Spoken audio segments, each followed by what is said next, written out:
डंडौत बंदन अनेक बार, सर्ब कला समरथ। डोलन तेरा खौ प्रभु, नानक दे कर हथ। ज्ञान अंजन गुर दिया, अज्ञान अंधेर विनाश। हर कृपा ते संत भेटिया, नानक मन परगास। याही कुल ते प्रगट होए, ताही कुल को नाम। पुन द्वादश गुरिंद को, मेरी है प्रणाम। परम सत्कारयोग सतगुरु जी दे पावन पवित्र दरबार विच बैठी हुई साध संगत जियो, अपनियां मन बिरतियां नूं एकागर करन दे लई, रसना नूं पवित्र करन लई एक वारी सारे ही रल के आखिए, धन श्री सतगुरु जगजीत सिंह सच्चे पातशाह। सतगुरु अमरदास सच्चे पातशाह जी दा पावन पवित्र इतिहास साहब जी श्रवण कर रहे सी। परसों पिछले अध्याय की समाप्ति हुई सी। अज एक नवे अध्याय का प्रारंभ ग्रंथाकार भाई संतोख सिंह जी एक दोहरे दे नाल करदे ने। मैं अज की कथा नूं इत्थों ही प्रारंभ करदा। श्री सतगुर रीत नित, करत सिखण कल्याण। नाम दान दे मुकत हित, जाहर जोत जहान। ग्रंथाकार भाई संतोख सिंह जी लिखते ने कि सतगुरु अमरदास सच्चे पातशाह जी इसे ही तरीके दे नाल बहुतियां सारियां सिखां दा कल्याण कर रहे ने। नाम दा दान देंदे ने, जिस दे नाल मानो कि मुक्ति दी प्राप्ति हुंदी है। इस तरीके दे नाल मानो कि तीसरी जोत जहा रूप दे विच दुनिया दे उत्ते जग रही। दर्शन पुरब अपीच पुन, रूप तीरथ गुरु। मिटै जन्म अर मीच मजै, जे प्रेमी भगत। ग्रंथाकार भाई संतोख सिंह जी लिखते ने कि सतगुरु सच्चे पातशाह जी मानो के एक तीर्थ वर्गे ने। पुन रूप तीर्थ गुरु जी का दर्शन अभिजत नक्षत्र दे पूर्व वांगू है। और मिटा जन्म यार मीच मज्जा, जे प्रेमी भगत। जेड़े भी मानो के प्रेम दे नाल इस गुरु रूपी तीर्थ दे विच इशनान करते ने, उन्हां दा जम्मण ते मरण दा दुख खत्म हो जाता है। निर्मल ज्ञान जाहे बार बारी, जोग वैराग कूल सुखकारी। हुण कवि जी सतगुरु नूं तीर्थ दस रहे ने। कहते ने कि ये जिहड़ा गुरु रूपी तीर्थ है, इहदे विच निर्मल जिहड़ा ज्ञान दा श्रेष्ठ जल है वो वगदा है। ये जो तीर्थ है, इस दे जिहड़े दोवें किनारे ने वो ने जोग ते वैराग दे। भाव एक किनारा जोग दा है, दूसरा किनारा वैराग दा है। इस तरह का तीर्थ है सतगुरु। सिख संगत जल जंत अनेका, सामदाम सत संतोख बबेका। इस तो इलावा आपां जानते हैं कि पानी दे विच पानी दे जीव जंतु भी हुंदे ने। हुण कहंदे ने कि ये जिहड़ा तीर्थ है सतगुरु, इहदे विच जिहड़े जीव जंतु ने वो ने सिख, और सिख जिहड़े ने वो साम दाम सत संतोख ते विचार दे धारनी ने। इस तीर्थ रूपी पानी दे विच रहिंदे। सोच संजम इशनान रो ध्यान, ਇਹ ਸਭ ਖੇਰੇ ਕਮਲ ਬਿਦ ਨਾਨਾ। ਇਸ ਤੋਂ ਇਲਾਵਾ ਕਵੀ ਜੀ ਕਹਿੰਦੇ ਨੇ ਕਿ ਸੁੱਚ ਰੱਖਣੀ, ਸੰਜਮ ਤੇ ਚੱਲਣਾ, ਇਸ਼ਨਾਨ ਕਰਨਾ, ਧਿਆਨ ਨੂੰ ਧਾਰਨ ਕਰਨਾ, ਇਹ ਮੰਨੋ ਕਿ ਉਸ ਪਾਣੀ ਦੇ ਵਿੱਚ ਖਿਰੇ ਹੋਏ ਕਮਲ ਦੇ ਫੁੱਲਾਂ ਵਾਂਗ। ਕਾਲ ਮਲ ਕਲ ਕੇ ਕਾਲ ਮਲੀਨਾ, ਦਰਸ਼ਨ ਮੱਜਣ ਤੇ ਕਰ ਹੀਨਾ।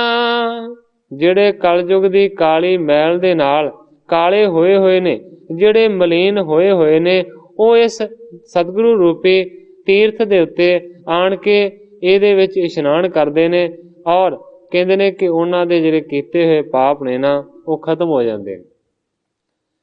ਸੀਤਲਤਾ ਮੁਕਤੀ ਜਿਸ ਮਾਹੀ, ਵੱਡੇ ਭਾਗ ਪ੍ਰਾਪਤ ਹੋਏ ਤਾਹੀ। ਕਵੀ ਜੀ ਲਿਖਦੇ ਨੇ ਕਿ ਸਤਿਗੁਰੂ ਰੂਪੀ ਤੀਰਥ ਦੇ ਵਿੱਚ ਸੀਤਲਤਾ ਹੈ, ਠੰਡਕ ਹੈ, ਇਸ ਤੋਂ ਇਲਾਵਾ ਮੁਕਤੀ ਹੈ। ਕਹਿੰਦੇ ਨੇ ਕਿ ਬਹੁਤ ਹੀ ਜਿਸ ਮਨੁੱਖ ਦੇ ਵੱਡੇ ਭਾਗ ਹੋਣ, ਉਹਨੂੰ ਹੀ ਸਤਿਗੁਰੂ ਤੀਰਥ ਦੀ ਪ੍ਰਾਪਤੀ ਹੁੰਦੀ ਹੈ। ਹਰ ਇੱਕ ਨੂੰ ਸਤਿਗੁਰੂ ਤੀਰਥ ਦੀ ਪ੍ਰਾਪਤੀ ਨਹੀਂ ਹੋ ਸਕਦੀ। ਆਸ ਸਤ ਗੁਰ ਤੀਰਥ ਅਤ ਪਾਵਨ, ਇੱਛਤ ਭੇ ਛਿਤ ਤੀਰਥ ਜਾਵਣ। ਹੁਣ ਗ੍ਰੰਥਾਕਾਰ ਭਾਈ ਸੰਤੋਖ ਸਿੰਘ ਜੀ ਲਿਖਦੇ ਨੇ ਕਿ ਐਸੇ ਤੀਰਥ ਵਰਗੇ ਨੇ ਸਤਿਗੁਰੂ ਅਮਰਦਾਸ ਸੱਚੇ ਪਾਤਸ਼ਾਹ ਜੀ, ਜਿਹੜੇ ਕਿ ਬਹੁਤ ਹੀ ਜ਼ਿਆਦਾ ਤੀਰਥਾਂ ਤੋਂ ਵੀ ਪਵਿੱਤਰ ਨੇ। ਇੱਛਤ ਭੇ ਛਿਤ ਤੀਰਥ ਜਾਵਣ। ਇਸ ਵੇਲੇ ਮੰਨੋ ਕਿ ਸਤਿਗੁਰੂ ਅਮਰਦਾਸ ਸੱਚੇ ਪਾਤਸ਼ਾਹ ਜੀ ਨੇ ਆਪਣੇ ਮਨ ਦੇ ਵਿੱਚ ਤੀਰਥਾਂ ਉੱਤੇ ਜਾਣ ਦੀ ਜਿਹੜੀ ਇੱਛਾ ਹੈ ਨਾ, ਉਸ ਨੂੰ ਪ੍ਰਗਟ ਕੀਤਾ ਹੈ, ਇੱਛਾ ਕੀਤੀ।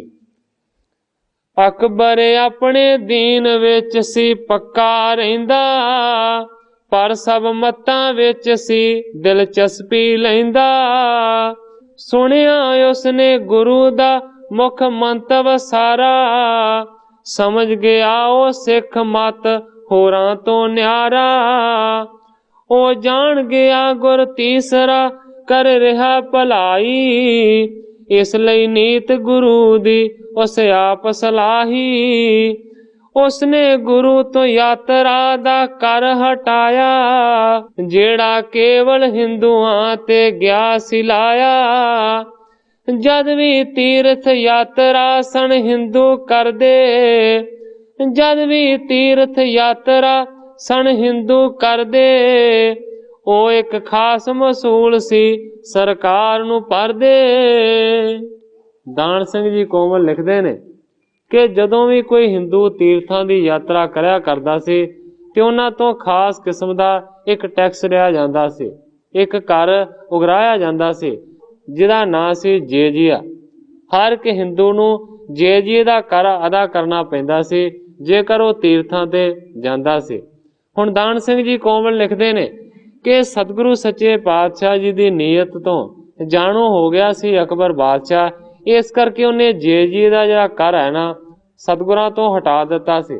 ਉਹਨੇ ਕਹਿ ਦਿੱਤਾ ਸੀ ਕਿ ਸਤਿਗੁਰੂ ਅਮਰਦਾਸ ਸੱਚੇ ਪਾਤਸ਼ਾਹ ਜੀ ਜਿੱਥੇ ਵੀ ਚਾਹਣ ਜਾ ਸਕਦੇ ਨੇ, ਹਰ ਇੱਕ ਤੀਰਥ ਦੇ ਉੱਤੇ ਜਾ ਸਕਦੇ ਨੇ, ਪਰ ਕਿਤੇ ਵੀ ਇਹਨਾਂ ਨੂੰ ਕੋਈ ਟੈਕਸ ਨਹੀਂ ਲੱਗੇਗਾ। ਹੁਣ ਇਸ ਵੇਲੇ ਸਤਿਗੁਰੂ ਅਮਰਦਾਸ ਸੱਚੇ ਪਾਤਸ਼ਾਹ ਜੀ ਨੇ ਤੀਰਥਾਂ ਉੱਤੇ ਚਰਨ ਪਾਉਣ ਦੀ ਵਿਚਾਰ ਕੀਤੀ। ਗੰਗਾ ਆਦਿਕ ਤੀਰਥ ਜੇਈ, ਮੱਝੈ ਕਲੀ ਕਾਲ ਨਰ ਤੇਈ। ਗ੍ਰੰਥਾਕਾਰ ਭਾਈ ਸੰਤੋਖ ਸਿੰਘ ਜੀ ਲਿਖਦੇ ਨੇ, ਗੰਗਾ ਵਰਗੇ ਜਿੰਨੇ ਵੀ ਹੋਰ ਪ੍ਰਮੁੱਖ ਤੀਰਥ ਨੇ, ਇਹਨਾਂ ਸਾਰਿਆਂ ਦੇ ਵਿੱਚ ਜਿਹੜੇ ਕਲਯੁਗ ਦੇ ਨਰ ਨੇ ਨਾ, ਉਹ ਸਾਰੇ ਦੇ ਸਾਰੇ ਨਹਾਉਂਦੇ ਨੇ।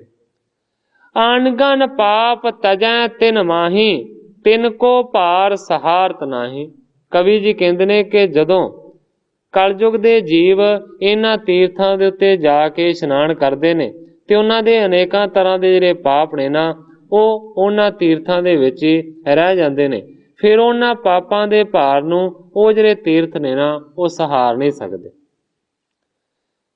ਜਾਂ ਤੇ ਸਿਰ ਸਤ ਗੁਰ ਆਰਾਧਾ, ਆਣ ਚਰਨ ਪਾਵੋ ਹੱਥ ਬਾਦਾ। ਹੁਣ ਗ੍ਰੰਥਾਕਾਰ ਜੀ ਲਿਖਦੇ ਨੇ ਕਿ ਮਾਨੋ ਬਹੁਤਿਆਂ ਸਾਰਿਆਂ ਪਾਪਾਂ ਦੀ ਮੈਲ ਦੇ ਨਾਲ ਸਾਰੇ ਦੇ ਸਾਰੇ ਜਿਹੜੇ ਤੀਰਥ ਨੇ ਉਹ ਭਰਪੂਰ ਹੋ ਚੁੱਕੇ ਨੇ, ਉਹ ਪਾਪਾਂ ਦੇ ਭਾਰ ਨੂੰ ਹੋਰ ਜ਼ਿਆਦਾ ਸਹਾਰ ਨਹੀਂ ਸਕਦੇ। ਇਸ ਕਰਕੇ ਮਾਨੋ ਕਿ ਸਤਿਗੁਰੂ ਅਮਰਦਾਸ ਸੱਚੇ ਪਾਤਸ਼ਾਹ ਜੀ ਦੀ ਉਹਨਾਂ ਨੇ ਆਰਾਧਨਾ ਕੀਤੀ ਹੈ ਔਰ ਅਰਜ ਕੀਤੀ ਹੈ, ਆਣ ਚਰਨ ਪਾਵੋ ਹੱਥ ਬਾਦਾ, ਕਿ ਇਹ ਸਤਿਗੁਰੂ ਸੱਚੇ ਪਾਤਸ਼ਾਹ ਜੀ ਆਪਣੇ ਪਵਿੱਤਰ ਚਰਨ ਸਾਡੇ ਵਿੱਚ ਆਣ ਕੇ ਪਾਓ ਤੇ ਸਾਡੀ ਇਹ ਜਿਹੜੀ ਔਕੜ ਹੈ ਨਾ, ਜਿਹੜੀ ਪੀੜਾ ਹੈ, ਇਸ ਨੂੰ ਨਿਵਰਤ ਕਰ ਦਿਓ। ਪਾਪਨ ਤੇ ਪੀੜਤ ਹਮ ਹੋਏ, ਕਰ ਕਰ ਦੋਸ਼ ਹਮੋ ਮਹਿ ਧੋਏ। ਕਹਿੰਦੇ ਨੇ ਤੀਰਥ ਕਿ ਪਾਪਾਂ ਦੀ ਪੀੜਾ ਦੇ ਨਾਲ ਅਸੀਂ ਬਹੁਤ ਹੀ ਜ਼ਿਆਦਾ ਪੀੜਤ ਹੋ ਰਹੇ ਹਾਂ, ਬੜੇ ਦੁਖੀ ਹੋ ਰਹੇ ਹਾਂ। ਕਰ ਕਰ ਦੋਸ਼ ਹਮੋ ਮਹਿ ਧੋਏ, ਜਿਹੜੇ ਲੋਕੀ ਨੇ ਉਹ ਮਾਨੋ ਕਿ ਵੱਡੇ ਵੱਡੇ ਦੋਸ਼ ਕਰਕੇ ਫਿਰ ਸਾਡੇ ਵਿੱਚ ਆਣ ਕੇ ਇਸ਼ਨਾਨ ਕਰਕੇ ਆਪਣੇ ਦੋਸ਼ਾਂ ਨੂੰ ਇੱਥੇ ਲਾ ਦਿੰਦੇ ਨੇ। हे सतगुर तुमरे पग पावन, जब हम बिखे करोगे पावन।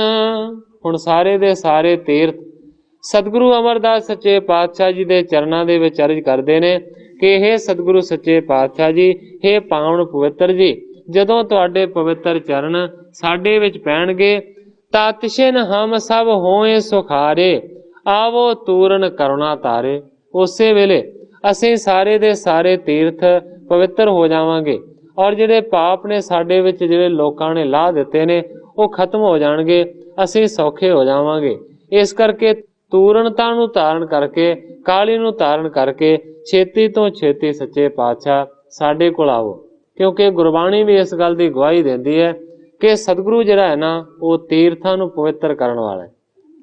ਸਤਿਗੁਰੂ ਰਾਮਦਾਸ ਸੱਚੇ ਪਾਤਸ਼ਾਹ ਜੀ ਮਲ੍ਹਾਰ ਰਾਗ ਦੇ ਵਿੱਚ ਲਿਖਦੇ ਨੇ, ਗੰਗਾ ਜਮਨਾ ਗੋਦਾਵਰੀ ਸਰਸਵਤੀ ਤੇ ਕਰਹਿ ਉਦਮ ਧੂਰ ਸਾਧੂ ਕੀ ਤਾਈ। ਕਿਉਂਕਿ ਸਾਧੂ ਜਿਹੜਾ ਸ਼ਬਦ ਹੈ ਨਾ ਇਹ ਗੁਰਬਾਣੀ ਦੇ ਵਿੱਚ ਬਹੁਤ ਵਾਰੀ ਆਇਆ ਔਰ ਕਈ ਕਈ ਜਗ੍ਹਾ ਤੇ ਇਸ ਦਾ ਮਤਲਬ ਹੁੰਦਾ ਸਿਰਫ ਸਾਧੂ, ਤੇ ਕਈ ਕਈ ਜਗ੍ਹਾ ਦੇ ਉੱਤੇ ਸਤਿਗੁਰਾਂ ਨੇ ਸਾਧੂ ਜਿਹੜਾ ਲਫ਼ਜ਼ ਹੈ ਨਾ ਇਸ ਨੂੰ ਸਤਿਗੁਰੂ ਦੇ ਪ੍ਰਥਾਏ ਵਰਤਿਆ। ਇੱਥੇ ਸਤਿਗੁਰੂ ਦੇ ਪ੍ਰਥਾਏ ਵਰਤਿਆ ਗਿਆ ਸਾਧੂ ਸ਼ਬਦ ਹੈ। ਗੰਗਾ ਜਮਨਾ ਗੋਦਾਵਰੀ ਸਰਸਵਤੀ ਤੇ ਕਰਹਿ ਉਦਮ ਧੂਰ ਸਾਧੂ ਕੀ ਤਾਈ। ਹੁਣ ਸਤਿਗੁਰੂ ਰਾਮਦਾਸ ਸੱਚੇ ਪਾਤਸ਼ਾਹ ਜੀ ਕਹਿੰਦੇ ਨੇ ਕਿ ਗੰਗਾ, ਜਮਨਾ, ਗੋਦਾਵਰੀ, ਸਰਸਵਤੀ ਸਾਰੀਆਂ ਨਦੀਆਂ ਨੇ, ਇਹ ਸਾਰੇ ਦੇ ਸਾਰੇ ਤੀਰਥ ਨੇ। ਮਾਨੋ ਕਿ ਇਹ ਸਾਧੂ ਦੀ ਸਤਿਗੁਰੂ ਦੀ ਜਿਹੜੀ ਚਰਨਾਂ ਦੀ ਧੂੜੀ ਹੈ ਨਾ ਉਹ ਉਸ ਨੂੰ ਲੋੜਦੇ ਨੇ। ਕਿਉਂ ਲੋੜਦੇ ਨੇ? ਅੱਗੇ ਸਤਿਗੁਰੂ ਜੀ ਇਸ ਗੱਲ ਦਾ ਬਿਆਨ ਕਰਦੇ ਨੇ। ਕਿਲ ਵਿਖ ਮੈਲ ਭਰੇ ਪਰੇ ਹਮਰੇ ਵਿੱਚ, ਹਮਰੀ ਮੈਲ ਸਾਧੂ ਕੀ ਧੂਰ ਗਵਾਈ। ਤੀਰਥ ਕਹਿੰਦੇ ਨੇ ਕਿ ਕਿਲ ਵਿਖਾਂ ਦੇ ਪਾਪਾਂ ਦੀ ਮੈਲ ਦੇ ਨਾਲ ਭਰੇ ਹੋਏ ਜਿਹੜੇ ਲੋਕ ਨੇ ਉਹ ਸਾਡੇ ਵਿੱਚ ਆਣ ਕੇ ਇਸ਼ਨਾਨ ਕਰਦੇ ਨੇ ਤੇ ਆਪਣੇ ਪਾਪਾਂ ਦੀ ਮੈਲ ਨੂੰ ਸਾਡੇ ਵਿੱਚ ਲਾ ਕੇ ਰੱਖ ਜਾਂਦੇ ਨੇ।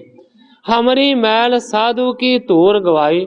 ਤੀਰਥ ਕਹਿੰਦੇ ਨੇ ਕਿ ਲੋਕਾਂ ਦੀ ਪਾਪਾਂ ਦੀ ਮੈਲ ਨੂੰ ਅਸੀਂ ਦੂਰ ਕਰ ਸਕਦੇ ਹਾਂ, ਪਰ ਸਾਡੀ ਜਿਹੜੀ ਮੈਲ ਹੈ ਨਾ ਉਸ ਨੂੰ ਜਿਹੜੀ ਸਤਿਗੁਰੂ ਦੇ ਚਰਨਾਂ ਦੀ ਧੂੜੀ ਹੈ ਨਾ ਉਹ ਦੂਰ ਕਰਦੀ ਹੈ। ਇਸੇ ਹੀ ਸ਼ਬਦ ਦੇ ਵਿੱਚ ਅੱਗੇ ਜਾ ਕੇ ਸਤਿਗੁਰੂ ਸੱਚੇ ਪਾਤਸ਼ਾਹ ਜੀ ਲਿਖਦੇ ਨੇ, ਜਿਤਨੇ ਤੀਰਥ ਦੇਵੀ ਥਾਪੇ ਸਭ ਤਿਤਨੇ ਲੋਚੈ ਧੂਰ ਸਾਧੂ ਕੀ ਤਾਈ। ਸਤਿਗੁਰੂ ਸੱਚੇ ਪਾਤਸ਼ਾਹ ਜੀ ਕਹਿੰਦੇ ਨੇ ਕਿ ਜਿੰਨੇ ਵੀ ਦੁਨੀਆ ਦੇ ਉੱਤੇ ਤੀਰਥ ਸਥਾਪਨ ਕੀਤੇ ਹੋਏ ਨੇ ਦੇਵੀ ਦੇਵਤਿਆਂ ਦੇ ਵੱਲੋਂ, ਸਾਰੇ ਦੇ ਸਾਰੇ ਜਿਹੜੇ ਤੀਰਥ ਨੇ ਨਾ ਉਹ ਲੋਚਾ ਕਰਦੇ ਨੇ, ਉਹ ਮੰਗ ਕਰਦੇ ਨੇ ਕਿ ਸਤਿਗੁਰੂ ਦੇ ਚਰਨਾਂ ਦੀ ਜਿਹੜੀ ਧੂੜੀ ਹੈ ਨਾ ਉਹ ਸਾਨੂੰ ਨਸੀਬ ਹੋਵੇ ਤਾਂ ਕਿ ਅਸੀਂ ਪਵਿੱਤਰ ਹੋ ਜਾਈਏ। ਮੇਰਾ ਸਿਰਫ ਕਹਿਣ ਤੋਂ ਭਾਵ ਇਹ ਹੈ ਕਿ ਗ੍ਰੰਥਾਕਾਰ ਭਾਈ ਸੰਤੋਖ ਸਿੰਘ ਜੀ ਨੇ ਲਿਖਿਆ ਹੈ ਕਿ ਸਾਰਿਆਂ ਤੀਰਥਾਂ ਨੇ ਸਤਿਗੁਰਾਂ ਦੇ ਚਰਨਾਂ ਦੇ ਵਿੱਚ ਅਰਜ਼ ਕੀਤੀ ਹੈ ਕਿ ਕਿਰਪਾ ਕਰਕੇ ਤੁਸੀਂ ਸਾਡੇ ਕੋਲ ਆਓ, ਆਪਣੇ ਚਰਨਾਂ ਪਵਿੱਤਰਾਂ ਨੂੰ ਸਾਡੇ ਪਾਣੀ ਵਿੱਚ ਪਾਓ ਤਾਂ ਕਿ ਅਸੀਂ ਸਾਰੇ ਪਵਿੱਤਰ ਹੋ ਜਾਈਏ। ਸਭ ਤੀਰਥ ਕੋ ਲਖ ਫਿਰ ਪਾਏ, ਭਏ ਤਿਆਰ ਸੰਗਤ ਸੰਗ ਲਾਏ। ਕਵੀ ਜੀ ਲਿਖਦੇ ਨੇ ਕਿ ਸਾਰਿਆਂ ਤੀਰਥਾਂ ਦੇ ਮਤਲਬ ਨੂੰ, ਆਸ਼ੇ ਨੂੰ ਸਮਝ ਕੇ ਹੁਣ ਸਤਿਗੁਰੂ ਅਮਰਦਾਸ ਸੱਚੇ ਪਾਤਸ਼ਾਹ ਜੀ ਤਿਆਰ ਹੋਏ ਨੇ ਸੰਗਤ ਨੂੰ ਨਾਲ ਲੈ ਕੇ ਉਹਨਾਂ ਤੀਰਥਾਂ ਦਾ ਰਟਨ ਕਰਨ ਦੇ ਵਾਸਤੇ। ਜਹ ਜਹ ਸਿੱਖਣ ਜਿਸ ਜਿਸ ਗ੍ਰਾਮ, यात्रा सुनी गुरु सुख तामू। जिथे जिथे भी सिखां नूं ਇਹ खबर मिली है कि सतगुरु सच्चे पातशाह जी ਜਿਹੜੇ ਸੁਖਾਂ ਦੇ ਮੂਲ ਨੇ ਉਹ ਤੀਰਥਾਂ ਦੀ ਯਾਤਰਾ ਦੇ ਵਾਸਤੇ ਜਾ ਰਹੇ ਨੇ। ਉਹਨਾਂ ਸਾਰਿਆਂ ਲੋਕਾਂ ਨੇ ਸਿੱਖਾਂ ਨੇ ਮੰਨੋ ਕਿ ਸਤਿਗੁਰਾਂ ਦੇ ਨਾਲ ਮਿਲਣਾ ਚਾਹਿਆ। ਤਹ ਤਹ ਤੇ ਹੋਏ ਤਿਆਰ ਚਲੇ ਹੈ ਆਣ ਸਤਿਗੁਰੂ ਸੰਗ ਮਿਲੇ ਹੈ। ਪਿੰਡਾਂ ਦੇ ਵਿੱਚੋਂ ਜਿਹੜੀ ਸਤਿਗੁਰਾਂ ਦੀ ਸੰਗਤ ਹੈ ਉਹ ਸਤਿਗੁਰਾਂ ਦੇ ਜਾਣੇ ਨੂੰ ਸੁਣ ਕੇ ਤਿਆਰ ਹੋਈ ਹੈ ਔਰ ਆਣ ਆਣ ਕੇ ਸਤਿਗੁਰੂ ਸੱਚੇ ਪਾਤਸ਼ਾਹ ਜੀ ਨੂੰ ਸਾਰੀ ਸੰਗਤ ਮਿਲ ਰਹੀ ਹੈ। ਗੁਰ ਗ੍ਰਹਿ ਕੇ ਸੰਬੰਧੀ ਜੇਤੇ ਭਏ ਤਿਆਰ ਚਲਨ ਕੋ ਤੇਤੇ। ਕਵੀ ਜੀ ਲਿਖਦੇ ਨੇ ਕਿ ਗੁਰੂ ਘਰ ਦੇ ਵਿੱਚ ਰਹਿਣ ਵਾਲੇ ਜਿਹੜੇ ਵੀ ਸਤਿਗੁਰਾਂ ਦੇ ਸੰਬੰਧੀ ਨੇ, ਰਿਸ਼ਤੇਦਾਰ ਨੇ, ਉਹ ਵੀ ਸਤਿਗੁਰਾਂ ਦੇ ਨਾਲ ਜਾਣ ਦੇ ਵਾਸਤੇ ਤਿਆਰ ਹੋਏ। ਇਸ ਤੋਂ ਇਲਾਵਾ ਹੋਰ ਵੀ ਬਹੁਤ ਸਾਰੀ ਜਿਹੜੀ ਸੰਗਤ ਹੈ ਨਾ ਉਹ ਸਤਿਗੁਰਾਂ ਦੇ ਨਾਲ ਜਾਣ ਵਾਸਤੇ ਤਿਆਰ ਹੈ। ਸਤ ਸੰਗਤ ਸਿਮਰਨ ਹਰਿ ਨਾਮੂ ਹੋਤ ਕੀਰਤਨ ਧੁਨ ਅਭੀਰਾਮੋ। ਬਹੁਤ ਸਾਰੀ ਜਿਹੜੀ ਸਤ ਸੰਗਤ ਹੈ ਉਹ ਮਾਨੋ ਕਿ ਪਰਮੇਸ਼ਰ ਦੇ ਸੱਚੇ ਨਾਮ ਦਾ ਜਾਪ ਕਰ ਰਹੀ ਹੈ। ਬਹੁਤ ਸੋਹਣਾ ਗੁਰਬਾਣੀ ਦਾ ਜਿਹੜਾ ਕੀਰਤਨ ਹੈ ਉਹ ਹੋ ਰਿਹਾ ਹੈ ਔਰ ਕੀਰਤਨ ਦੀ ਜਿਹੜੀ ਧੁਨੀ ਹੈ ਨਾ ਸੁੰਦਰ, ਉਹ ਹਰ ਇੱਕ ਜਗ੍ਹਾ ਦੇ ਉੱਤੇ ਗੂੰਜ ਰਹੀ। ਗੋਇੰਦਵਾਲ ਤਿਆਗ ਕਰ ਚਲੇ ਸਨੇ ਸਨੇ ਮਗ ਮੇ ਬਹੁ ਮਿਲੇ। ਗੋਇੰਦਵਾਲ ਨਗਰੀ ਨੂੰ ਤਿਆਗ ਕੇ ਛੱਡ ਕੇ ਸਤਿਗੁਰੂ ਅਮਰਦਾਸ ਸੱਚੇ ਪਾਤਸ਼ਾਹ ਜੀ ਹੁਣ ਜਾ ਰਹੇ ਨੇ ਤੀਰਥਾਂ ਦੇ ਉੱਤੇ। ਰਸਤੇ ਦੇ ਵਿੱਚ ਬਹੁਤ ਸਾਰੇ ਜਿਹੜੇ ਸਿੱਖ ਸੇਵਕ ਨੇ ਨਾ ਉਹ ਸਤਿਗੁਰਾਂ ਨੂੰ ਮਿਲਦੇ ਜਾ ਰਹੇ।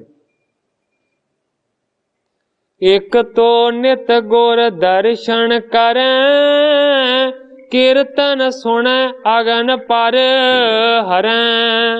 ਹੁਣ ਗ੍ਰੰਥਾਕਾਰ ਭਾਈ ਸੰਤੋਖ ਸਿੰਘ ਜੀ ਇਸ ਗੱਲ ਦਾ ਖੁਲਾਸਾ ਕਰਦੇ ਨੇ ਕਿ ਸੰਗਤ ਸਤਿਗੁਰੂ ਸੱਚੇ ਪਾਤਸ਼ਾਹ ਜੀ ਦੇ ਨਾਲ ਕਿਉਂ ਜਾ ਰਹੀ ਹੈ ਬਹੁਤੀ। ਕਹਿੰਦੇ ਨੇ ਕਿ ਪਹਿਲਾ ਤੇ ਇਹ ਕਾਰਨ ਹੈ ਕਿ ਗੁਰੂ ਦੇ ਹਮੇਸ਼ਾ ਵਾਸਤੇ ਉਹਨਾਂ ਨੂੰ ਦਰਸ਼ਨ ਨਸੀਬ ਹੋਣਗੇ ਤੇ ਕਹਿੰਦੇ ਨੇ ਇਸ ਤਰ੍ਹਾਂ ਕਰਨ ਦੇ ਨਾਲ ਉਹਨਾਂ ਦੇ ਜਿਹੜੇ ਵੱਡੇ ਵੱਡੇ ਪਾਪ ਨੇ ਨਾ ਉਹ ਲੱਥ ਜਾਣਗੇ। ਕੀਰਤਨ ਨੂੰ ਸੁਣ ਕੇ ਔਰ ਸਤਿਗੁਰਾਂ ਦੇ ਦਰਸ਼ਨ ਕਰਕੇ ਪਹਿਲਾ ਇਹ ਕਾਰਨ ਹੈ ਬਹੁਤੇ ਲੋਕਾਂ ਦਾ ਸਤਿਗੁਰਾਂ ਦੇ ਨਾਲ ਤੀਰਥਾਂ ਤੇ ਜਾਣ ਦਾ। ਬਹੁਰ ਜੇ ਜਵਾ ਤੁਰ ਕਣ ਕੇਰਾ ਉਲੰਘੈ ਤਿਸ ਕੋਏ ਸੁਖ ਹੇਰਾ। ਕਵੀ ਜੀ ਕਹਿੰਦੇ ਨੇ ਦੂਸਰਾ ਇਹ ਕਾਰਨ ਹੈ ਕਿ ਸਤਿਗੁਰੂ ਸੱਚੇ ਪਾਤਸ਼ਾਹ ਜੀ ਦੇ ਨਾਲ ਜੇਕਰ ਹਿੰਦੂ ਲੋਕ ਵੀ ਤੀਰਥ ਦੇ ਉੱਤੇ ਜਾਣਗੇ ਤੇ ਉਹਨਾਂ ਤੇ ਲੱਗਿਆ ਹੋਇਆ ਜਿਹੜਾ ਕਰ ਹੈ ਨਾ ਟੈਕਸ, ਜਿਹਨੂੰ ਜੇਜੀਆ ਆਖਿਆ ਜਾਂਦਾ ਹੈ, ਉਹ ਨਹੀਂ ਲੱਗੇਗਾ। ਕਿਉਂਕਿ ਪਹਿਲਾਂ ਮੈਂ ਇਸ ਗੱਲ ਦਾ ਜ਼ਿਕਰ ਕੀਤਾ ਹੈ ਕਿ ਬਾਦਸ਼ਾਹ ਅਕਬਰ ਨੇ ਸਤਿਗੁਰੂ ਅਮਰਦਾਸ ਸੱਚੇ ਪਾਤਸ਼ਾਹ ਜੀ ਤੋਂ ਜੇਜੀ ਦਾ ਟੈਕਸ ਹਟਾ ਦਿੱਤਾ ਸੀ ਕਿ ਸਤਿਗੁਰੂ ਜੀ ਭਾਵੇਂ ਕਿਸੇ ਵੀ ਤੀਰਥ ਦੇ ਉੱਤੇ ਜਾਣ, ਇਹਨਾਂ ਨੂੰ ਕੋਈ ਜੇਜੀ ਵਰਗਾ ਟੈਕਸ ਨਹੀਂ ਲੱਗੇਗਾ। ਪਰ ਹਿੰਦੂ ਲੋਕਾਂ ਸਾਰਿਆਂ ਦੇ ਉੱਤੇ ਇਹ ਮੁਗਲ ਬਾਦਸ਼ਾਹ ਦੇ ਵੱਲੋਂ ਲੱਗਦਾ ਹੀ ਆਇਆ। ਜਿਹੜਾ ਵੀ ਤੀਰਥ ਯਾਤਰਾ ਕਰਦਾ ਸੀ ਉਹਨੂੰ ਟੈਕਸ ਦੇਣਾ ਪੈਂਦਾ ਸੀ।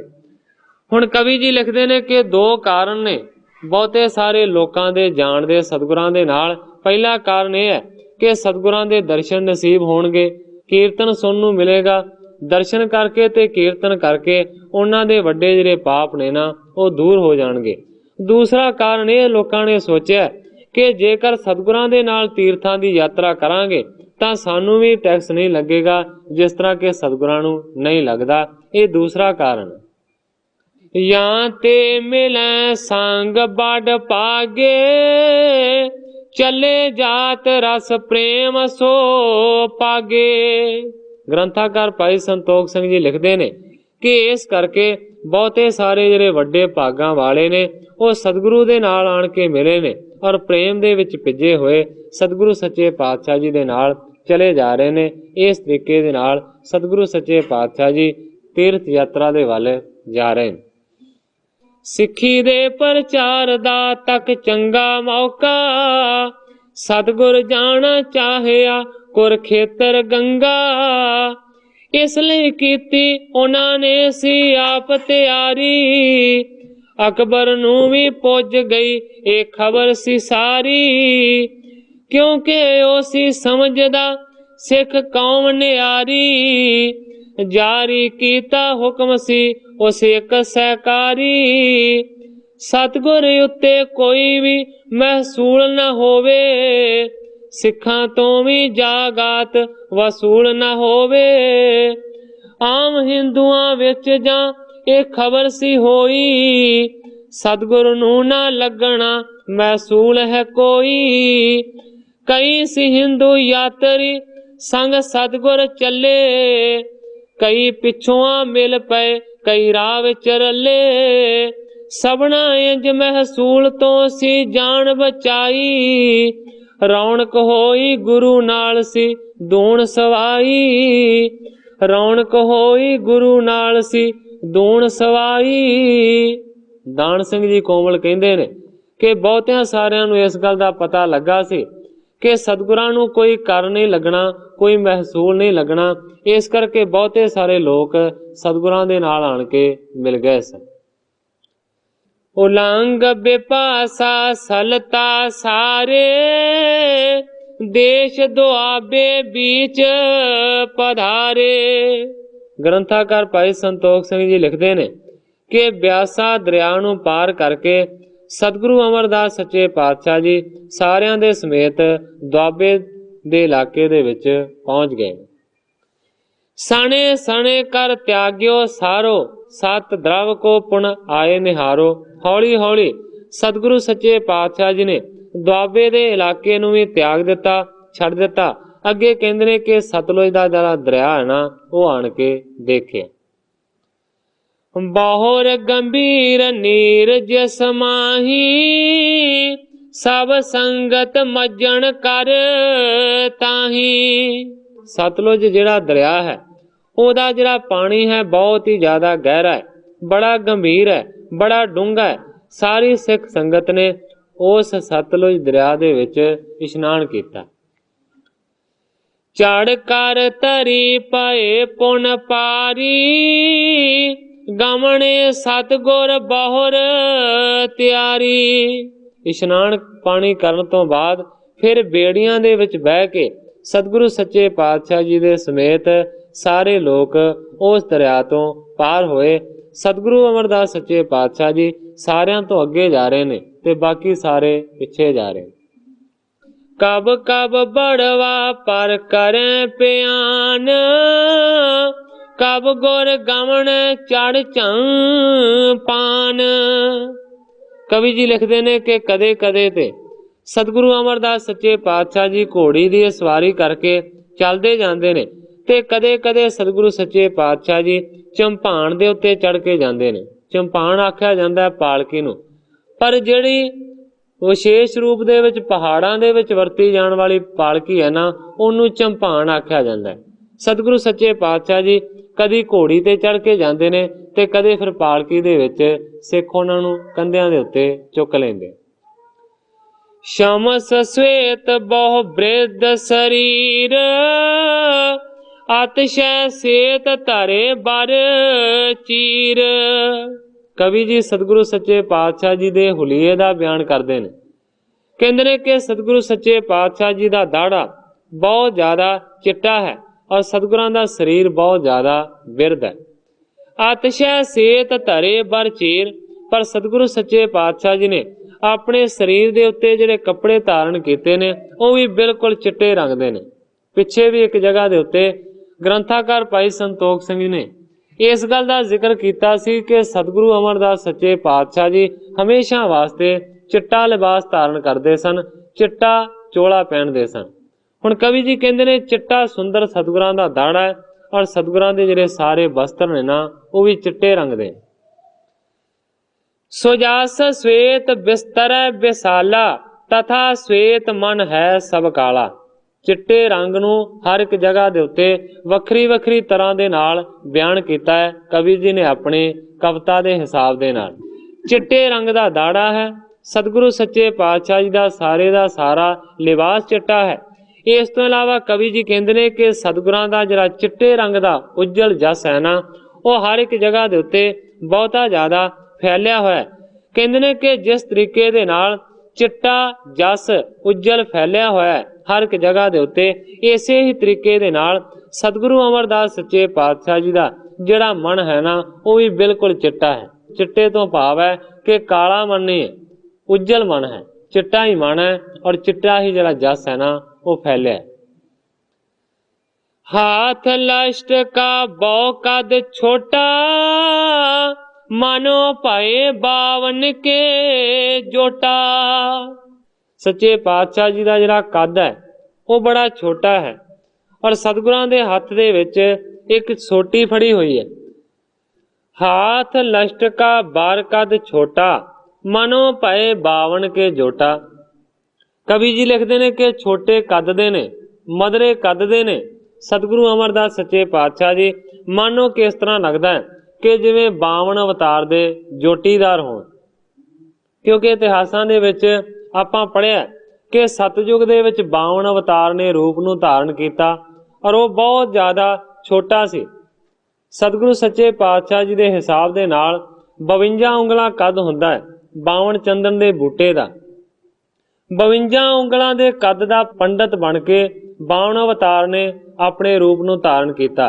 मैं इस पासे नहीं जाना, तुसीं कथा नूं चंगे तरीके दे नाल जाणदे हो कि किस तरीके दे नाल 52 अवतार पैदा होया और किस तरीके दे नाल राजे बल नूं छलिया।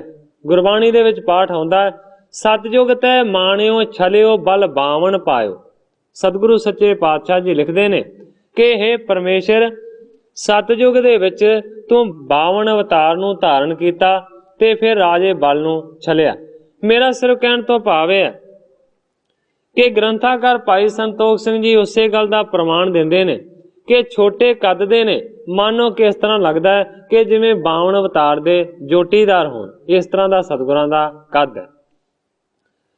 तरत शकत मह धन महियान गमन मंद मंद सब थान। हुण कवि जी लिखते ने भावें कद ते बड़ा छोटा है पर कहते ने सतगुरां दे विच जिहड़ियां शक्तियां ने वो वड्डियां तो वड्डियां ने, महियान ते महियान ने, वड्डियां तो वड्डियां शक्तियां दे धारनी ने। हर एक जगह दे उत्ते बड़ी मट्ठी मट्ठी चाल दे नाल सतगुरु सच्चे पातशाह जी जांदे। पहुंचे आन पहोए थान जहां सरस्वती पुन महान। इसे तरह चलदियां चलदियां हुण सतगुरु अमरदास सच्चे पातशाह जी पहोए पहुंच गए ने। कुरुक्षेत्र नूं पहोया भी आख्या जाता है। कुरुक्षेत्र पहुंच गए ने जिहड़ा कि बहुत ही ज़्यादा पुरातन सनातन तीर्थ है। अंबाले दे लागे जिहड़ा कुरुक्षेत्र है इत्थे सतगुरु सच्चे पातशाह जी हुण पहुंच गए ने। और कवि जी लिखते ने जहां सरस्वती पुन महान। और कहते ने कि इस जगह दे उत्ते सरस्वती नदी वहिंदी है जिहड़ी बहुत वड्डा तीर्थ भी है और कहते ने कि बड़ी पुन्ना वाली है। नाना घाट रिखण तप तपे बरख हजारों जापण जपे। सरस्वती नदी बहुत वड्डे महान पुन्ना दी मालक है क्योंकि कहते ने कि अनेकां ही प्रकार दे बहुत सारे इस दे किनारे दे उत्ते घाट ने और उन्हां घाटां दे उत्ते बड़े सारे रिखियां ने हजारां वरे तप कीता है, जापां नूं जपिया। ब्रह्म लोक को प्राप्त होए जन्म मरण के संकट खोए। हुण कवि जी लिखते ने सरस्वती नदी बहुत ही ज्यादा महान है क्योंकि इस दे किनारे ते बैठ के बहुते सारे रिखियां ने हजारां वरे तपस्या कीती ते फिर तपस्या करके वो ब्रह्म दे लोक नूं प्राप्त होए। भाव के वो बैकुंठां दे विच पहुंचे, उन्हां दे जम्मण ते मरण दे कष्ट इस तरीके दे नाल दूर होए। तहां सतगुरु कीन सडेरा संग संगता मेल कनेरा। हुण कवि जी लिखते ने कि सरस्वती नदी दे किनारे दे उत्ते सतगुरु सच्चे पातशाह जी ने अपना डेरा लाया है और सतगुरां दे नाल बहुत सारियां संगतां दा मेल है। बौ काटन पिख सार सुती के सिख कर जोर प्रशन किए निके। ਜਦੋਂ ਬਹੁਤੇ ਹੀ ਸਾਰੇ ਸਰਸਵਤੀ ਦੇ ਘਾਟਾਂ ਨੂੰ ਸਿੱਖਾਂ ਨੇ ਦੇਖਿਆ, ਉਸ ਵੇਲੇ ਸਿੱਖਾਂ ਨੇ ਹੱਥ ਜੋੜ ਕੇ ਸਤਿਗੁਰੂ ਸੱਚੇ ਪਾਤਸ਼ਾਹ ਜੀ ਨੂੰ ਸੁੰਦਰ ਪ੍ਰਸ਼ਨ ਕੀਤਾ। ਸਲਤਾ ਸਾਰਸਵਤੀ ਇੱਕ ਪਾਵਨ, ਕਹਿ ਮਹਾਤਮ ਏ ਬਹੁ ਥਾਵਣ। ਸਿੱਖਾਂ ਨੇ ਹੱਥ ਜੋੜ ਕੇ ਅਰਜ਼ ਕੀਤੀ, ਕਹਿਣ ਲੱਗੇ ਸੱਚੇ ਪਾਤਸ਼ਾਹ, ਇਹ ਜਿਹੜੀ ਨਦੀ ਸਰਸਵਤੀ ਹੈ ਇਹ ਬਹੁਤ ਹੀ ਜ਼ਿਆਦਾ ਪਵਿੱਤਰ ਹੈ। ਇਹਦਾ ਮਹਾਤਮ ਬਹੁਤਿਆਂ ਸਾਰਿਆਂ ਤੋਂ ਬਹੁਤੀ ਜਗ੍ਹਾ ਦੇ ਉੱਤੇ ਸੁਣਿਆ ਹੈ। ਕਹਿੰਦੇ ਨੇ ਕੋ ਕਾਰਨ ਇਹ ਗੁਰੂ ਬਖਾਨੋ, ਭੂਤ ਭਵਿੱਖ ਗਤੀ ਤੁਮ ਜਾਨੋ। ਕਹਿੰਦੇ ਨੇ ਜੀ ਸਰਸਵਤੀ ਨਦੀ ਦੀ ਮਹਾਨਤਾ ਬੜੀ ਹੈ, ਲੋਕੀ ਬੜੀ ਪ੍ਰਸ਼ੰਸਾ ਕਰਦੇ ਨੇ, ਇਸ ਤੀਰਥ ਦੀ ਵੱਡੀ ਸੋਭਾ ਹੈ। ਕਹਿੰਦੇ ਨੇ ਸੱਚੇ ਪਾਤਸ਼ਾਹ ਕੀ ਕਾਰਨ ਹੈ ਕਿ ਸਰਸਵਤੀ ਦੀ ਇੰਨੀ ਵੱਡੀ ਸੋਭਾ ਹੈ। ਸੱਚੇ ਪਾਤਸ਼ਾਹ ਤੁਸੀਂ ਬੀਤ ਚੁੱਕੇ ਯੁੱਗਾਂ ਦੇ ਸਮੇਂ ਨੂੰ ਵੀ ਜਾਣਦੇ ਹੋ, ਆਉਣ ਵਾਲਾ ਸਮਾਂ ਜਿਹੜਾ ਹੈ ਨਾ ਉਹਨੂੰ ਵੀ ਸੱਚੇ ਪਾਤਸ਼ਾਹ ਤੁਸੀਂ ਜਾਣਦੇ ਹੋ। ਸੱਚੇ ਪਾਤਸ਼ਾਹ ਦੱਸੋ ਕਿ ਇਸ ਸਰਸਵਤੀ ਦਾ ਬਹੁਤਾ ਜ਼ਿਆਦਾ ਮਹਾਨ ਜਸ ਕਿਉਂ ਗਾਇਆ ਜਾਂਦਾ। ਸਭ ਸੰਗਤ ਕੇ ਇਹ ਸੰਦੇਹੂ, ਕਿਰਪਾ ਕਰੋ ਉਚਰੋ ਸੁਖ ਦੇਹੂ।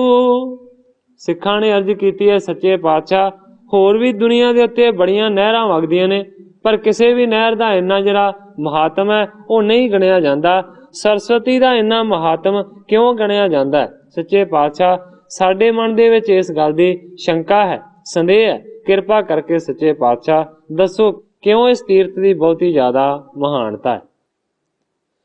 ਸਿੱਖਣ ਤੇ ਸੁਣ ਕੇ ਗੁਰ ਕਹਿਓ, ਇਸ ਥਾਨ ਪਾਵਨ ਅਤ ਲਹਿਓ।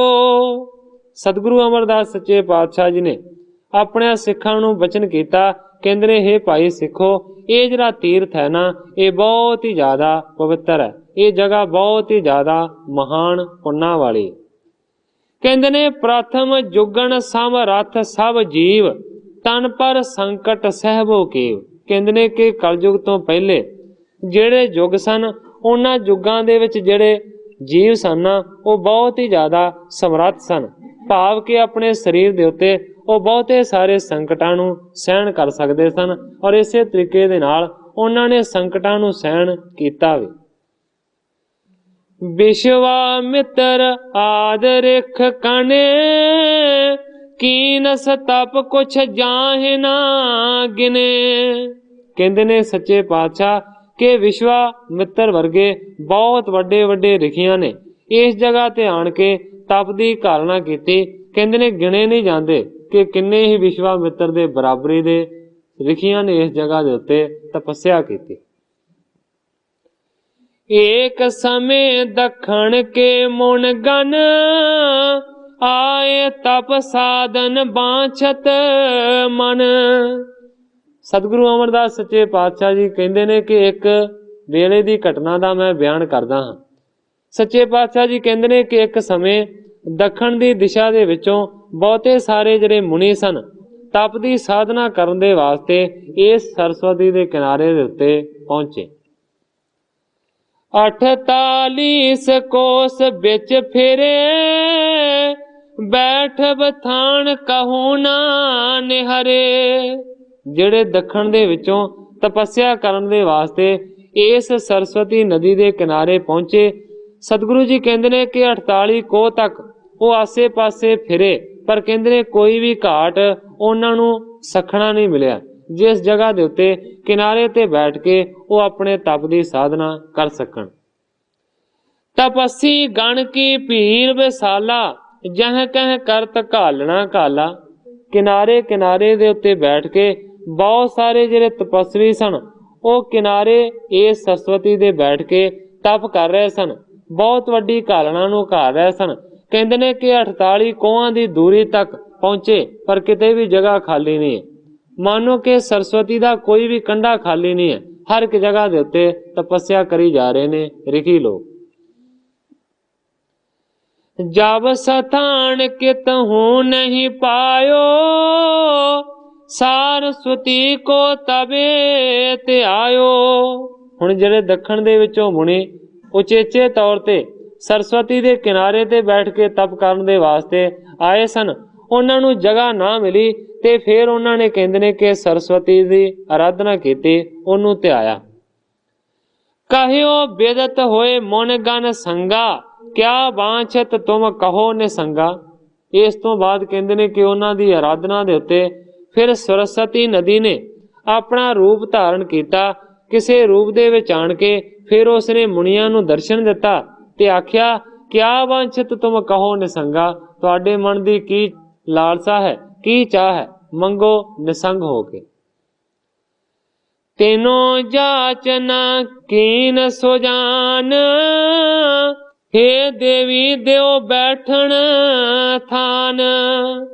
सतगुरु सच्चे पातशाह जी सुना रहे ने साखी सिखां नूं, कहंदे ने कि उस वेले जिहड़े सियाणे मुनि सन, जिहड़े श्रेष्ठ मत दे मालक सन, उन्होंने फिर सरस्वती दे अगे अर्ज की कि हे देवी किरपा करके सानू अपने बैठन का किनारा दिओ, क्योंकि 48 कोहां की दूरी तक असी इधर उधर जाके देखिया, तुहाडा किनारा कोई भी रिखियां तो सखना नहीं है। किरपा करके सानू अपना कंडा जिहड़ा है ना वो दिओ, ताकि असी तपस्या कर सकीए।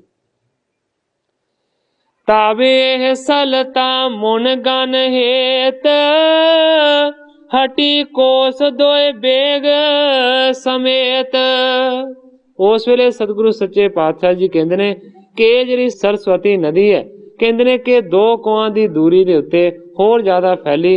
वो जिहड़े 2 कोह ने जिन्हां दे उत्ते बाद दे विच फैली है सरस्वती, कहते ने कि वो फिर बिल्कुल सखने सन। इस तरीके दे नाल जगह दिती उन्हां नूं बहण वास्ते। तिन बैठन को दीन स्थल है, बसे मुनि तप कीन सफल है। उन्हां नूं बैठन दे वास्ते इस तरीके दे नाल सरस्वती ने जगह दिती। फिर वो कहते ने कि किनारे दे उत्ते बैठे ते कहते ने फिर उन्होंने वड्डी जिहड़ी तपस्या की साधना है ना वो साधी। जस तप तप्यो काल बहु काल, को गणना कर सके विशाल।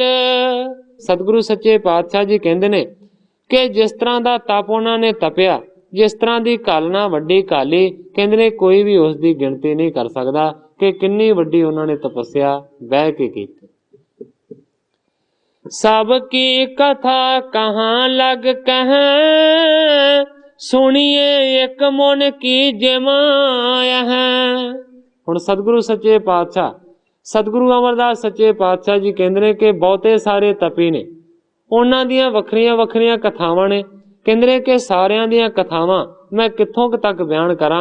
सतगुरु जी कहते ने सारियां दी कथा मैं बयान नहीं कर सकता, पर सतगुरु जी कहते ने कि एक मुनि की जिहड़ी कथा है ना वो मैं तुहानूं सुणाउणा हां कि जिन्हें इत्थे तपस्या कीती ते उसदा किड्डा वड्डा उसनूं महात्म मिले। ऐ पहोए ते त्रै कोस, एक मंकण मुनि हो तो अदोष। सतगुरु सच्चे पातशाह जी सुणाउंदे ने साखी, कहंदे ने कि इस जगह दे उत्तों मानो कि 3 कोहां की दूरी दे उत्ते एक डेरा है। उस डेरे दे विच सतगुरु सच्चे पातशाह जी कहंदे ने कि बहुत समा एक मंकण नां दा मुनि रहा करदा सी, जिहड़ा अदोष सी, भाव के जिसनूं कोई भी दोष नहीं सी। ऐसा मंकण नां दा मुनि रहिंदा सी उस डेरे दे विच। महाबिखम तप काल्यो ताहू, तीर सरस्वती केर प्रवाहू। सतगुरु जी कहंदे ने कि वो जिहड़ा मंकण मुनि है, उसने कहंदे ने कि इस सरस्वती नदी के किनारे दे उत्ते आण के डेरा लाया और इस प्रवाह दे कोल बैठ के उन्हें बहुत ही वड्डा तप कीता। छुदा त्रिखा सह कठन कराला, बरखा सीत उशन तन चाला। मंकण मुनि आण के सरस्वती दे किनारे दे बैठ गया तप करन दे वास्ते। सतगुरु जी कहंदे ने वरखा उन्हें अपने शरीर दे उत्ते चली, भुखा रहा, प्यासा रहा और गर्मी शरीर दे उत्ते चाली। हर एक समय नूं उन्हें अपने शरीर दे उत्ते चलिया। बहुत बरख ऐसो तप साध्यो, सर्वोत्तम पद लैण आराध्यो। सतगुरु जी कहंदे ने कि उस मंकण मुनि ने बहुत सारे साल इसे तरीके दे नाल तप की साधना की, मानो कि उसने सर्वोत्तम पदवी लैण दी अपने मन दे विच चाह की। एक दिवस किवें आंगुर चीरा, रुदर नहीं निकस्यो तिस पीरा। हुण सतगुरु सच्चे पातशाह जी कहंदे ने कि एक समय सबब दे नाल उस दी एक उंगली दे उत्ते चीरा आ गया, उंगली कट्टी गई, पर की देखिया कि उंगली दे विचों ना ते खून सिमया ते ना ही उस नूं कोई पीड़ हुई। भाव कि उंगली नूं चीरा आ गया, उंगली दे विचों रता भर भी खून नहीं निकलिया, और इस तो इलावा रता मात्र भी उस नूं कोई पीड़ नहीं हुई। हरत पत्तर के रस तस निकसा, तिसको देख मुनि बहु बिकसा। खून दी जगह दे उत्ते उस उंगली दे विचों इस तरह दा पानी डिग्गिया जिवें कि हरियां पत्तियां दे विचों रस डिग पैंदा है। जिस तरह हरे रुखां दे विचों पानी सिमदा कट्टण दे नाल इस तरीके दा पानी हरे रंग दा उस उंगली दे विचों निकलिया जिहदे विचों खून निकलना चाहिदा सी।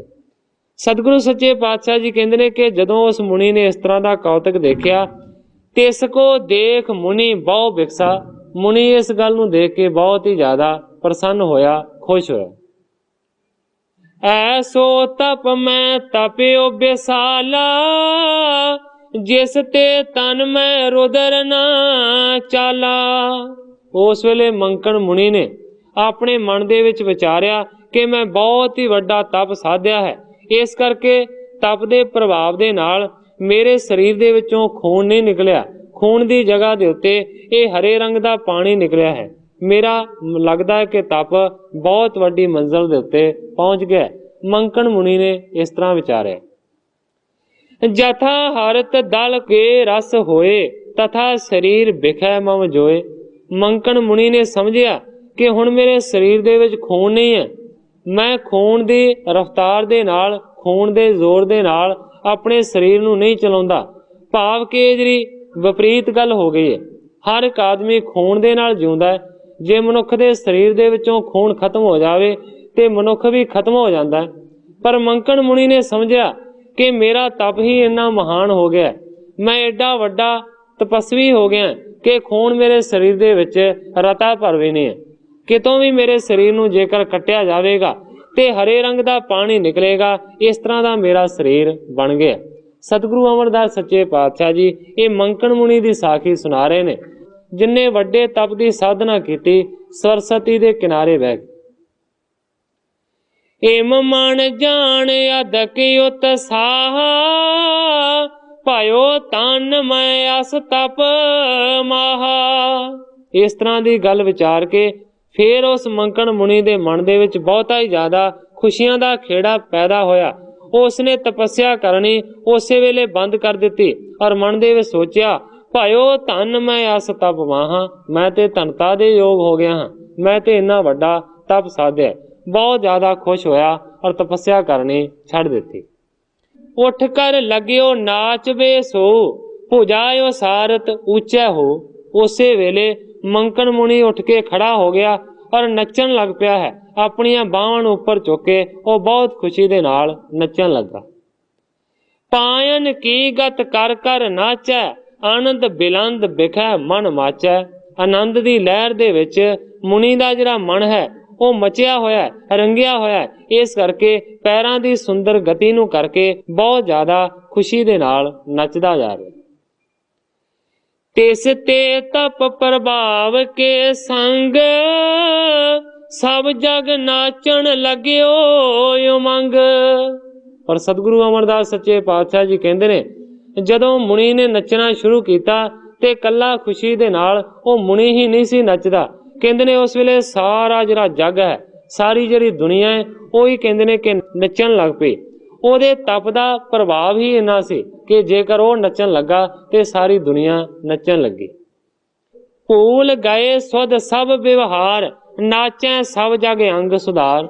सच्चे पातशाह जी कहते ने तप का ऐसा प्रभाव सी, जिन्ना चिर वो नचदा रहा सारी दुनिया भी नचदी रही। सारिया लोगों नूं अपने काम कार भुल गए, सारे व्यवहार भुला दिते और सारे अंगां नूं सुधार सुधार के नचदे जा रहे। आसयानीत पिख देव दुखारे, शरण शंभू की सकल सिधारे। मानो कि एक मंकण मुनि ने सारी सृष्टि नूं संकट दे विच पा दिता। कहंदे वो नचदा सी, सारे नचदे सन, नाल नाल पृथ्वी भी हिलदी सी। ਉਹਦੇ तप ਦਾ ਪ੍ਰਭਾਵ ही ऐसा सी, क्योंकि तप किसी भी तरीके दे नाल कीता जावे वो अपना फल जरूर देंदा है। जिस तरह कि आपां सारे जानते हैं कि सतगुरु प्रताप सिंह सच्चे पातशाह जी अपने पवित्र उपदेश दे विच ये कथन करते हैं कि नाम नूं किसी भी तरीके दे नाल जपिया जावे वो फायदा ही फायदा करता है। जे कोई गुस्से नूं धारण करके नाम जपदा है वो भी फायदा है। मेरा सिर्फ कहण तो भाव है कि तप दा प्रभाव ही ऐसा हुंदा है, नाम दा फल ही ऐसा हुंदा है, भावें कोई भी उस नूं जपदा है वो जरूर अपना प्रभाव पाउंदा है। इसे तरीके दे नाल आपां देखदे हां कि इतिहास दे विच एक महान घटना है सतयुग दी। हरनाकश जिहड़ा राक्षस होया है, जिहदा पुत्र सी प्रहलाद, हरनाकश ने सारी दुनिया नूं जित्तिया और सारी दुनिया दे विच उसने ये प्रचार किया कि मैं ही भगवान हाँ, मेरे तो बगैर होर कोई भी भगवान नहीं है। पर इन्नी ज्यादा समर्था क्यों आई? क्योंकि उसने तप तपया, तप की साधना की।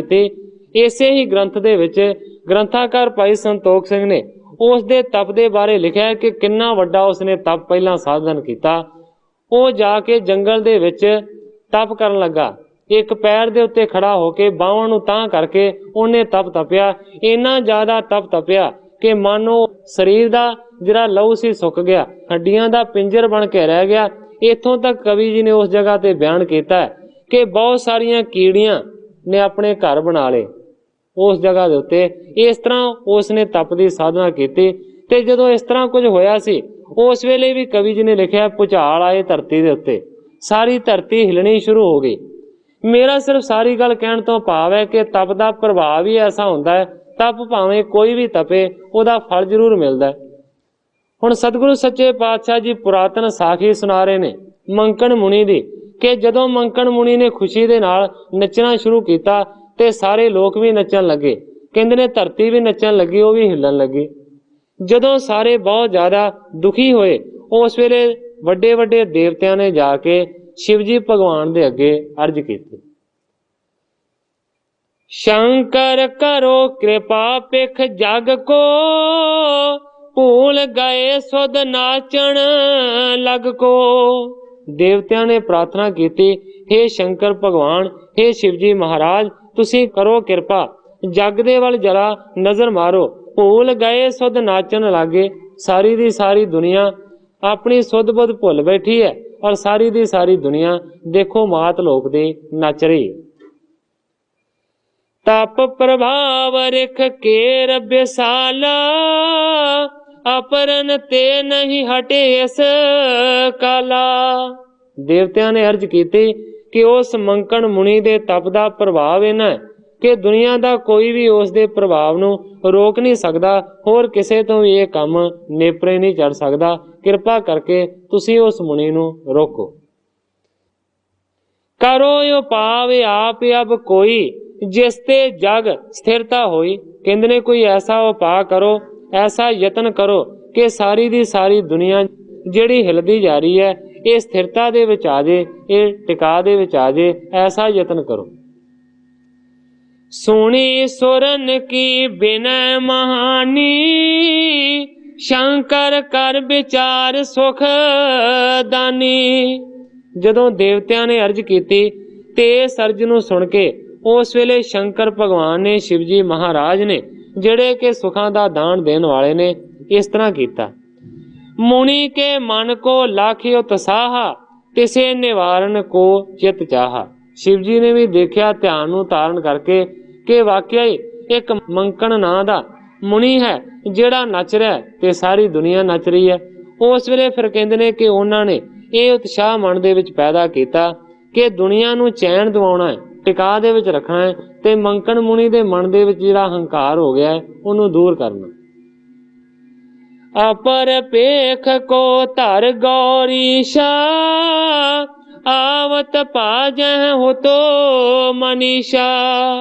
फिर उस वेले शिवजी ने किसे होर स्वरूप नूं धारण कीता ते होर किसे स्वरूप नूं धारण करके उस मुनि मंकण दे कोल पहुंच गए ने शिव जी। निकट होए कर बूझण कीना, क्यों नाचत तैं क्या चित चीना। किसे होर रूप नूं धारण करके शिव जी पहुंचे ने उस मुनि दे कोल ते मुनि नूं जाके उन्हां ने सवाल कीता, कहंदे ने क्यों नाचत तैं क्या चित चीना। हे मुनि जी, तुसीं क्यों नच रहे हो? अपने मन दे विच तुसीं की निश्चय नूं धारण कीता होया? क्या आशय अस तव मन है, जिस ते नित ही नाचत रहें। मुनि नूं सवाल कीता कि ऐसा किहड़ा आशा है, किहड़ा इरादा है तुहाडे मन दे विच जिस करके तुसीं बहुत ही ज़्यादा खुशी दे नाल नचदे जा रहे। सुन मंकण ने बाक बखाना, मैं यह ठां तप तपियो महाना। मंकण ने जवाब दिता कि मैं बहुत ही वड्डा तप कीता है इस जगह ते बैठ के। एक दिन चीर अंगरी आवा, हरत पतर रस सामने कसावा। मंकण मुनि कहंदा है कि एक दिन सबब दे नाल मेरी उंगली कट्टी गई, पर उस उंगली दे विचों कहंदा खून नहीं निकलिया। उस उंगली दे विचों इस तरह दा रस निकलिया, इस तरह दा पानी निकलिया जिवें कि हरे पत्तियां दे विचों निकलदा। नहीं रुदर पी देह मझारा, या ते पा मुझ हरख पारा। कहंदा इस करके खून नहीं निकलिया ते मैं अपने तप नूं बहुत वड्डा जानदा हां, इस करके मैनूं बहुती ज्यादा खुशी हुई है ते मैं हुण नचदा जा रहा। नहीं समावत है चित माही, नाचत रहो हेत लख याही।